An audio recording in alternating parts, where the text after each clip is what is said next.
ओम गुरुर्ब्रह्मा गुरुर्विष्णु गुरुर्देव महेश्वरः गुरुर्साक्षात् परम ब्रह्म तस्मै श्री गुरुवे नमः। कथा चल रही थी भगवान की भजन। भगवान का भजन ही सर्वोपरि है, चाहे राम कहो या श्याम कहो, दोनों ही बराबरी है, दोनों ही फल देने वाले हैं। कहा गया वृंदावन की गोद में मुक्ति रहे बिलखाई, मुक्ति कहे माधव गोप तू, मेरी मुक्ति बताए। जीवन ऐसा जीना चाहिए जिस स्वर्ग भी मिले और मुक्ति भी मिले। क्या पता है ऊपर क्या होगा, यह सब तो सपने हैं। कहने का मतलब यह है कि जीवन उतना जीना चाहिए जितना सत्य के नजदीक जिए। कोई प्रकार का अपजस न लगे। जो हमारा दायित्व है माता पिता के प्रति या अपनी पत्नी के प्रति या अपने बच्चे के प्रति, भगवान से प्रार्थना करें जी ये हमें निभा दो। और उसमें अपजस लग रही है, लांछना लग रही है, तब तो मुक्ति आवश्यक ही है। जो सीता जी के साथ हुई, वैसे तो सीता ही थी। असली सीता की कौन परीक्षा ले सकता है। ले तो भी भगवान ने उनको पावक में कहे तुम पावक मह करो निवासा। अब फिर कहते श्रीखंड सम पावक की हो स्मर श्री मैथिली। इतना परीक्षा लिया गया और तो भी लास्ट में जो है उनको अकेले वनवास जाना पड़ा। अब वनवास से आने के बाद अयोध्या वाले की लांछना से फिर उनकी परीक्षा लेनी पड़ी। तो सीता जी ने स्वयं कह दीजिए इतनी परीक्षा मैं नहीं दे सकती, हे पृथ्वी माता आप अपनी गोद में ले लो। तो भगवान इतना ही परीक्षा ले जितना कि संसार में सत्य मार्ग पर चलते हुए हम विजय प्राप्त करें, कोई प्रकार की अपजस न हो। अगर अपजस होता है तो उससे भला मुक्ति ही चाहिए ना। तो मुक्ति भी जो है आवश्यक है। सत्य के बिना संसार में कुछ नहीं तो अपजस लगेंगे। जितना दिन जीना हो राम के सानिध्य में रहे, उनके लिए जिए, भगवान के लिए जिए।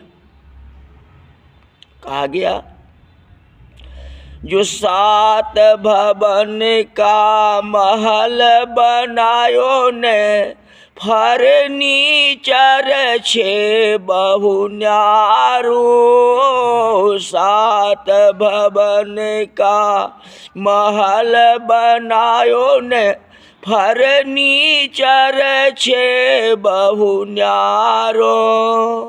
7 बहेत का बिस्तर तेरो, 7 बहेत का बिस्तर तेरो। बाकी सब है निकम्मा, बोलो बोलो रे तू राम राम, बोलो बोलो रे तू राम नाम। भाई सब छूट जाएगा। अतः राम के नजदीक, सत्य के नजदीक जियो। कौशल्या माँ कहती है कि राम बिना बीते हैं ये दिन विकार। राम नहीं तो कुछ भी नहीं, राम ही सर्वोपरि है। अब भक्तों के लिए भी है वही भगवान सर्वोपरि है, भगवान के बिना कुछ भी नहीं है। जल जाए जिया पापनी राम के बिना, जल जाए जिया पापनी राम के बिना, राम के बिना घने श्याम के बिना, राम के बिना घने श्याम के बिना, जल जाए जिया पापनी राम के बिना। राम अस्मित करके माँ की ओर देखते हैं। कौशल्या माँ धीरे धीरे से बाहर निकलती है और चारों पुत्र अब वधुओं को अपने साथ सुलाती है। सारे नगर में जागरण है, लोग राम सीता के मंगल गीत गाते हैं, उत्सव मनाते हैं। दूसरे दिन सुबह नगारे बजते हैं, मंगल आता है, घंट नाद होता है। अयोध्या सहित पुरुष महिला आनंद में पागल बने हैं, प्रभात में गीत गाते हैं। हमेशा कहते हैं कि रामचरितमानस का लोगों पर प्रभाव पड़ता है। आज भी किसी का विवाह होता है तो सुबह बहने प्रभात गीत गाते। आज के गीतों में भी राम जानकी का नाम आता है। कोई भी भजन ऐसा नहीं है, कोई भी मांगलिक गीत ऐसा नहीं है जिसमें राम जी का नहीं लिखा होगा।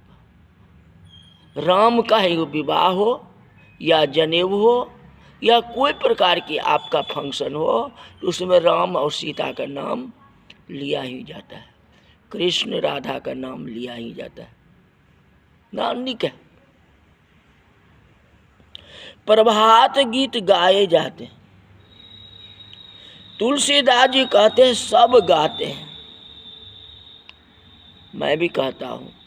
जागिए रघुनाथ कुंवर, जागिए रघुनाथ कुंवर, पंछी बन बोले, जागिए रघुनाथ कुंवर, पंछी बन बोले, चंद्र किरण शीतल भई, चंद्र किरण शीतल भई, चक भी पिए मिलन गई। हाँ, चक भी पिए मिलन गई, उगे वो भानु भयो उजियारो, उगे वो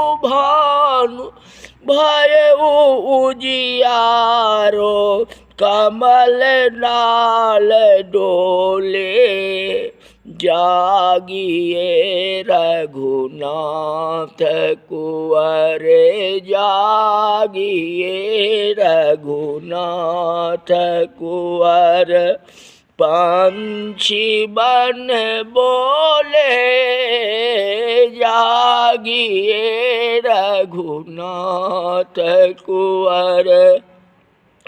सुर नर मुनि सब धरत ध्यान, सुर नर मुनि सब धरत ध्यान, उगे वो भानु भयो उजियारो, उगे वो भान भयो उजियारो, कमल नाल डोले, जागिए रघुनाथ कुंवर, जागिए रघुनाथ कुंवर। संपूर्ण अयोध्या में मंगल ध्वनि, मंगल नजारे, मंगल बाजे बज रहे हैं। मंगल गाइए, मंगल गाइए, सब मिली गाओल साजनी एरी। हाँ, मंगल गाइए, मंगल गाइए, सब मिली गाओल साजनी। रानी कौशल्या के भयो सुत बेनी बधायो जाइए। रानी कौशल्या के भयो सुत बेनी बधायो जाइए। आज कैसे दिवस सजनी, आज कैसे दिवस सजनी, बंधन बार लगाइए। हाँ, बंधन बार लगाइए रिहा। मंगल गाइए, मंगल गाइए, सब मिली गाओल साजनी। कितना आनंद है। रामचरितमानस में लिखते हैं, एक दिन वशिष्ठ जी मुहूर्त निकालते हैं। सुदिन सोधी कर कंगन छोरे, सुदिन सोधी कर कंकन छोरे, मंगल मोद विनोद न थोरे, मंगल मोद विनोद न थोरे। मदन फल छोड़ने का दिन निश्चित हुआ।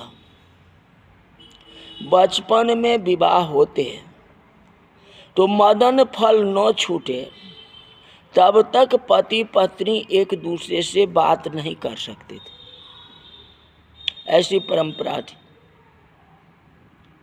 अयोध्या के स्त्रियां एकत्रित होती है, मंगल गीत गाती है। राम सीता जी के हाथ काम मदन फल छोड़ते हैं। गांठ मजबूत हो गई है, जिससे गांठ टूटती नहीं है। राम को देर लगती है। अवध की नारियां मजाक में कहती है कि राघवेंद्र, शिव धनुष तोड़ना तो आसान है, पर ये गांठ खोलना कठिन है। मदन फल जैसे अपना यहाँ भी तो करते हो ना, यहाँ जो है गठजोड़ा करते हो ना, और जब दुरांगमन होती है तो बर कन्या वो गुना मुना बांटती है ना, तो उस समय जो ग्रंथि गांठ को खोला जाता है ना, कहते नहीं एक हाथ से खोलना, राम राम, एक हाथ से खोलना है। कितना होता है, कितना हंसी मजाक होता है। एक हाथ से कैसे खुलेगा आप बताओ, किसी तरह। तो बाद में तो कोई साथ दे ही देता है, लेकिन बात अलग है, अपना भी बात है। तो ये हंसी मजाक है, तो वही बात है। एक हाथ से तो खुलेगा ना, भगवान क्यों नहीं खोल सकते हैं? खोल सकते हैं, लेकिन तो भी कोई बात नहीं है। तो भगवान का भी तो लीला है ना। कहते हैं भगवान आप धनुष तोड़ दिए, लेकिन इस गांठ को तो तोड़ो। हाँ, खोलो इसको, ग्रंथि बंधन को। महाराज आप रघुकुल भूषण हो, सम्राट के सबसे बड़े पुत्र हो, कल राजगद्दी मिलेगी। आप कितने भी क्यों न हो, पर हमारा जानकी के आगे दो हाथ नहीं जोड़ोगे तब तक गांठ नहीं छूटेगी। गांठ छोड़ने के लिए दो हाथ जोड़ने पड़ते हैं, वैसे नहीं पड़ते। मनुष्य सब जगह जीत जाता है, लेकिन अपनी पत्नी से नहीं जीत पाती। आपस में सब अपने आत्मा पर हाथ डालो, देखो कुछ भी हो अपनी पत्नी से नहीं जीत पाओगे। लाखों कुछ भी कर, आप डंडा दिखा कर लाठी दिखा करके जीत लो, वो बात अलग है। मन को जीतना, झुकना ही पड़ेगा, पुरुष को झुकना ही पड़ेगा, चाहे भगवान राम क्यों न हुआ, चाहे कोई भी नहीं हो। आज देखो कहते जब तक जानकी को हाथ नहीं जोड़ोगे तब तक यह गांठ नहीं छूटेगी। गांठ छोड़ने के लिए दो हाथ की जरूरत पड़ती है, एक हाथ की नहीं जरूरत पड़ती है। जब जानकी जी अपनी चुन्नी को नहीं पकड़ेगी, थोड़ा टाइट नहीं करेगी, मतलब तो तब आप गांठ एक हाथ से खोलना तो आपको एक ही हाथ से, लेकिन थोड़ा वो आपको सहायता नहीं करेगी तब तक नहीं होगा। क्योंकि जीवन रूपी गाड़ी के दो पहिए, एक स्त्री और एक पुरुष है। जब तक दोनों मिल करके किसी कार्य को नहीं करेंगे तब तक काम नहीं हो सकता है, अकेला इंसान नहीं कर सकता। इसीलिए ये शिक्षा होती है जो आप एक हाथ से गांठ को खोलो, तब तो समझ में आएगी जो हमें क्या करनी है। अकेला इंसान कुछ भी नहीं कर सकता है। जब स्त्री पुरुष दोनों मिल करके किसी कार्य को करेंगे तो वह कार्य आगे बढ़ जाएगा, धन और लक्ष्मी दोनों आ जाएगी। वैसे लक्ष्मी कैसे आ जाएगी? हाँ, लक्ष्मी आएगी तो विष्णु भी आ जाएंगे। तो ये कथा आज की यही तक रही। बोल जा रामचंद्र भगवान की जय।